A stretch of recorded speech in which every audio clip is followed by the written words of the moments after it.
এখন আমরা দেখব নবম শ্রেণী জীবন বিজ্ঞান প্রশ্ন, যেখানে রয়েছে পূর্ণমান 40, সময় রয়েছে 1 ঘন্টা 30 মিনিট। সেকেন্ড ইউনিট টেস্টের প্রশ্ন, এবং যেখানে প্রথমেই রয়েছে একের দাগে 1 গুণ 5 অর্থাৎ এমসিকিউ। এই প্রশ্নগুলির জন্য রয়েছে মোট 5 নাম্বার, অর্থাৎ 1 নাম্বার করে রয়েছে। নিচে দেখো 2 এর দাগে যেখানে প্রশ্ন 1 গুণ 10 রয়েছে, একটি বাক্যে উত্তর দাও। এবং এখানে রয়েছে বিভিন্ন প্রশ্নপত্র, রয়েছে শূন্যস্থান পূরণ, যে কোনো 2টি প্রশ্ন 2 নাম্বার রয়েছে। সত্য মিথ্যা নিরূপণ করো, এবং এর জন্য রয়েছে কিন্তু 2 নাম্বার। এটা 1 নাম্বার পেজ,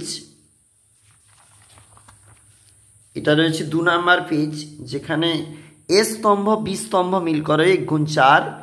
যে কোনো 5টি প্রশ্নের উত্তর দাও 2 গুণ 5 অর্থাৎ 10 নাম্বার রয়েছে যে প্রশ্নগুলির জন্য। এবং 4 দাগে যেখানে প্রশ্ন 5 গুণ 3 অর্থাৎ যেখানে প্রতিটি প্রশ্নের মান কিন্তু 5 নাম্বার করে রয়েছে। অবশ্যই দেখবে প্রশ্নপত্রগুলি। আমরা দেখছিলাম নবম শ্রেণী লাইফ সায়েন্সের একটা কোশ্চেন পেপার।